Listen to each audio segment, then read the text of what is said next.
আছো তোমরা সবাই? আশা করি ভগবানের আশীর্বাদে তোমরা সবাই খুব ভালো আছো। আমরাও খুব ভালো আছি। তো নতুন একটা সকাল নতুনভাবে শুরু করলাম।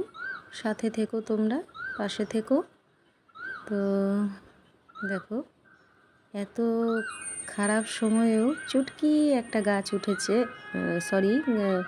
গোলাপ গাছে চুটকি একটা ফুল ফুটেছে। খারাপ সময় বলতে যে পরিমাণ থেকে থেকে রোদ, থেকে থেকে বৃষ্টি, আর সব থেকে বড় কথা, এখন তো গোলাপ ফুল হওয়ার কথাও না, বা হলে পরেও গাছের সেই অনুযায়ী গাছের জন্য ঠিক নয়। তো আমি কেটে ছেটে দিইনি, আর যেহেতু মালি দাদা কেটে দিয়ে গেছিলো, ছেটে দিয়ে গেছিলো, তা ফুলটা কুড়ি অবস্থায় যখন দেখলাম রেখে দিয়েছিলাম। বেশ দেখতে ভালোই লাগছিলো। তো দেখো, সকাল সকাল আমি ঘুম থেকে উঠে চলে এসেছি মুখটা ধুয়ে রান্নাঘরে। এখন আমি সকালের যে টিফিনটা সেটা করে নেব। তো আজকে করব ঘুগনি, আমার আরাধ্যার পছন্দের। তো তার জন্যই প্রিপারেশান চলছে। তো বন্ধুরা, দেখতে থাকো সারাটা দিন আমি কী কী করি, আর পাশে থেকো।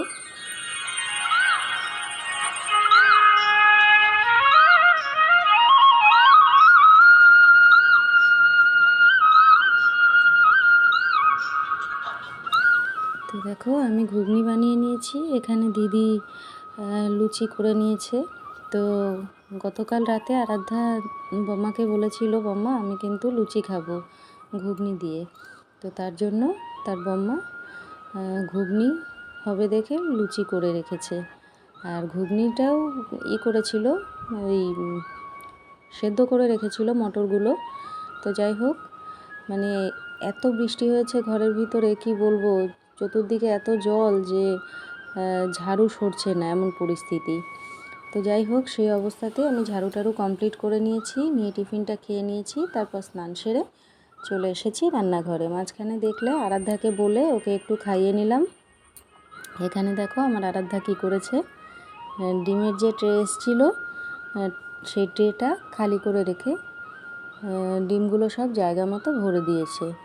তো এই কাজটা ওই করে, যখনই আমাদের ডিমের ট্রে ফুরিয়ে যায়, নতুন আনা হয়, ওই ডিমগুলোকে ফ্রিজে স্টোর করে। তো দেখো বাইরে কি পরিমাণ বৃষ্টি হচ্ছে সকাল সকাল। তো বৃষ্টির জন্য সমস্ত জামাকাপড় বাইরে থেকে তুলে এনে সমস্ত এই যে বারান্দায় মেলে দিয়েছি। যথেষ্ট খারাপ অবস্থা, মানে কি বলবো, থেকে থেকেই বৃষ্টি। আর এখন যে বৃষ্টি শুরু হয়েছে জানি না কি হবে, কতক্ষণ হবে, মানে টিপ টিপ টিপ টিপ করে হয়েই যাচ্ছে, কখনো বাড়ছে কখনো কমছে, এরকম অবস্থা। তো তারপর দেখো আমি এই যে রান্নায় চলে এসেছি।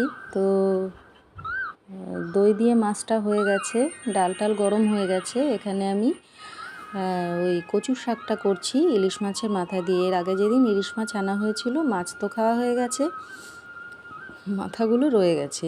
আসলে কি জানো তো, ইলিশ মাছ খাওয়ার থেকে আমার এই মাথাটাই বেশি ভালো লাগে, কারণ ইলিশ মাছে যা কাটা থাকে। তো আমার হাজব্যান্ডকে বলেছিলাম কচুর শাক একটু আনতে, তো কচুর শাক এনে দিয়েছে, সেটাই ইলিশ মাছ দিয়ে আজকে করলাম। তো আমার রান্নাবান্না কমপ্লিট হয়ে গেছে। এখানে আমি বাসনগুলো ধুয়ে নিচ্ছি। রান্নাবান্না বলতে আজকে খালি মাছটা করেছি, কচুর শাক করেছি, আর আগের দিনের নিরামিষ একটা তরকারি করেছিলাম সেটা রয়েছে, আর ডাল রয়েছে। তো সেগুলো আমি গরম করে নিয়েছি। তো এই ছিল আজকের রান্না। খুব বেশি রান্না ছিল না, কিন্তু কচুর শাক করতে অনেকটা সময় লাগে। আর যেহেতু ওর ভিতর থেকে জল বেরোয়, সেই জলটা শুকানোতেই মেন সময়টা লাগে। তো যাই হোক, আমার রান্নাবান্না তো কমপ্লিট হয়ে গেল। এত বৃষ্টি হচ্ছে, এখনও সেই সেম পরিমাণ বৃষ্টি হয়ে যাচ্ছে, ভীষণ পরিমাণ বৃষ্টি হচ্ছে, জানি না কি হবে।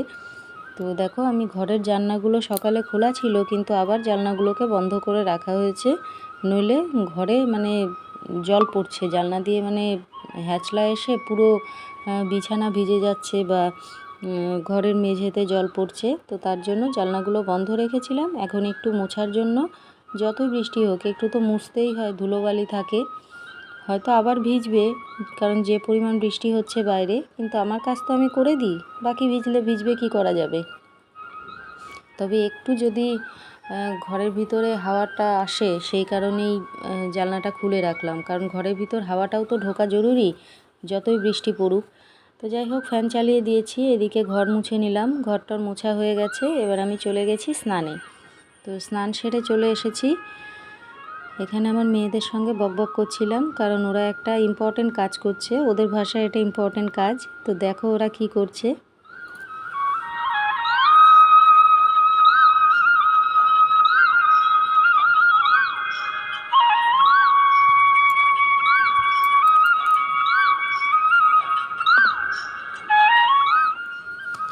এখানে আমি একটু মহাদেবের যে রুদ্রাক্ষের মালা, আমি এটা প্রত্যেক দিনই স্নানের পর মালাটা জপ করি, ওম নমঃ শিবায় করে 108 বার।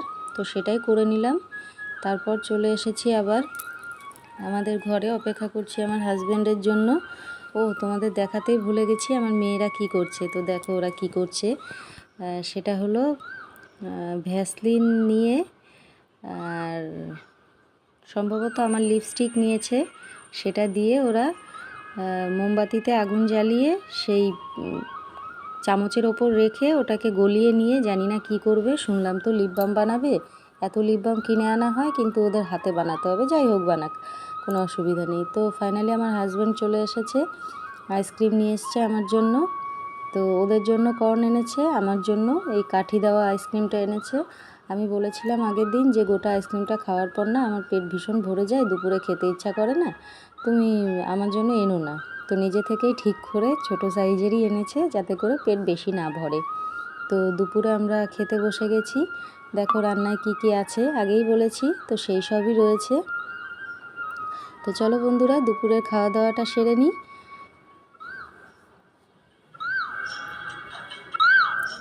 এরপর দেখো আমাদের হুলো, মিনি আমাদের, যদিও ওর নামটা মিনি কিন্তু ও হুলো বেড়াল, মানে ছেলে বেড়াল। তো যাই হোক ও আরাধ্যার সঙ্গে খেলছে।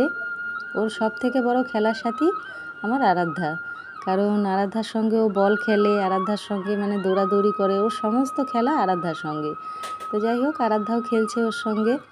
খাওয়া দাওয়া হয়ে গেছে, এবার একটু শুতে যাব, তোমরা জানো। তো একটু শুয়ে নিয়েছি, বিকাল হয়ে গেছে, এখন সম্ভবত 6:45 মতো বাজে আমি ঘুম থেকে উঠলাম। তো আমার হাজব্যান্ড প্রত্যেক দিনই বেরিয়ে যায় আমি ঘুম থেকে ওঠার আগে। তো সন্ধ্যাবেলা চা করে রাখে দিদি, দিদি ওকে চা দেয়, ও চা খেয়ে স্নান টান সেরে বেরিয়ে যায়। তো আমরা চা বিস্কুট খেয়ে নিলাম মেয়ে আর আমি মিলে। তারপর একটু টিভিটা চালালাম, সে বিভিন্ন রকমের খবর, মানে এমন এমন সব খবর শুনতে আর ভালো লাগে না। চারিদিকের যা খারাপ পরিস্থিতি তোমরা তো সবাই জানো। তো আর টিভি দেখলাম না, ভালোও লাগছিল না, ওই খবর হচ্ছে এদিকে ওদিকে। আর সত্যি কথা বলতে আমি সিরিয়াল একেবারেই দেখি না, আমি সিরিয়াল প্রেমী মানুষ না। আর যদিও কখনো টিভি দেখতে ইচ্ছা করে, কোনো ভালো সিনেমা হলে হয়তো আমার হাজব্যান্ড চালালো, একটু দেখলাম, এটুকুই, এর বেশি না। অতটা মন চায় না আসলে, ফোন থাকলে কি আর টিভি দেখতে ইচ্ছা করে। তো যাই হোক অনেক সময় চেষ্টা করি তাও যে টিভি চললে আমার হাজব্যান্ড মেনলি, কারণ ফোন নিয়ে যদি আমরা দেখি এক একজন আলাদা আলাদা দেখব, তার থেকে ভালো অনেক সময় চেষ্টা করে ডিসকভারি চ্যানেলগুলো এই সমস্ত চালিয়ে যে মেয়েদের সঙ্গে একসঙ্গে বসে দেখার। তো তারপর আমি এই ম্যাগিটা করে নিয়ে এসেছি, এটা কি চাইনিজ নুডলস সম্ভবত, নামও জানি না আমি, খাওয়ার দরকার খাচ্ছি। তো আমি আর আরাধ্যা মিলে এটা খেয়ে নিচ্ছি। তো দেখো ওটা খেতে গিয়ে আমার নাকে মশলাটা লেগে গেছে, তো সেটা আমি মুছে নিলাম। আমার আরাধ্যা হাসছে, মা তুমি খেতে গিয়ে তোমার নাকে লেগে গেছে। তো যাই হোক এখানে দেখো মিনি আবার চলে এসছে আরাধ্যার সঙ্গে খেলতে। ও মেন ওর ইচ্ছা হলো এখনও বিছানায় উঠবে, ওকে বিছানায় উঠতে দিতে হবে।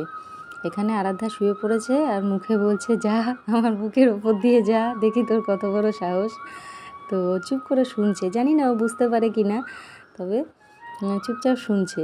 এখানে দেখো দুজনের মধ্যে কীরকম একটা কম্পিটিশান হচ্ছে, ও উঠবে আর আরাধ্যা ওকে উঠতে দেবে না। তো ফাইনালি এমনটাই হয়েছিল যে মিনি উঠেই পড়েছিল ওর বুকের ওপরে, ওই দেখো বলতে বলতেই। তো ওকে ধরে এবার চটকাবে কিছুক্ষণ, তারপর ওর সঙ্গে কিছুক্ষণ খেলা করার পর চলে এলাম ওর খাবার দিতে। ভাত আর মাছ ওকে মেখে দিচ্ছি। তো খুব কম পরিমাণ খায় আমাদের মিনি, ওর খাওয়া খুব কম। তো এই যে দেখো বসে বসে খাচ্ছে, হুলো আমাদের লেজ ঝুলিয়ে। ওর এইটাই জায়গা, ওকে অন্যান্য কোনো জায়গায় দিলেও ও খাবে না, শুরু থেকে ওকে ওই জায়গায় দেওয়া হয়েছে, ও ওখানেই বসে বসে খায়। তো আমরাও চলে এলাম রাত্রিবেলার আমাদের ডিনারটা কমপ্লিট করে নেব। তো সেম খাবার যা ছিল দুপুরে তাই। ফ্রিজে 2টো এক্সট্রা ডিম ছিল, সেদ্ধ ডিম, যেটা খাওয়া হয়নি সেটাই একটু গরম জলে দিয়ে গরম করে নিলাম, যেহেতু ফ্রিজে ঠান্ডা ছিল। তো ওটা রাতে খেয়ে নেব, বাসি করে রাখাটা ঠিক হবে না। গতকালের ডিম ছিল, আমার মেয়ের জন্য করা হয়, তো ও খায়নি। তো দেখো আমরা রাত্রিবেলা খেতে বসে গেছি বন্ধুরা। তো আমরা খাওয়া দাওয়াটা করে নিই।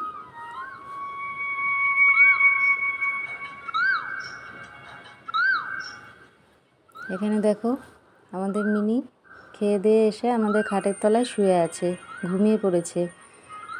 কিভাবে ইনোসেন্টের মতো ঘুমাচ্ছে দেখো। আর এদিকে আমার বড় মেয়ে আত্রেই, সে তার পাপাকে মাসাজ দিচ্ছে মাথায়, পিঠে, ঘাড়ে। আর এখন তার কানের মধ্যে মানে কি বলবো, আমার হাজবেন্ড মানে আমার রাত্রেইকে না পাগল করে দেয় আরাম দেওয়ার জন্য, কখনো কানে কখনো ঘাড়ে। তো যাই হোক, এই যে ফাইনালি আমার হাজব্যান্ড এখন মশারিটা টানাচ্ছে। প্রত্যেক দিন ওই মশারি টানায়, দুপুর হোক বা রাত হোক। তো বন্ধুরা, গুড নাইট, টাটা, দেখা হবে নতুন একটা ভিডিওতে।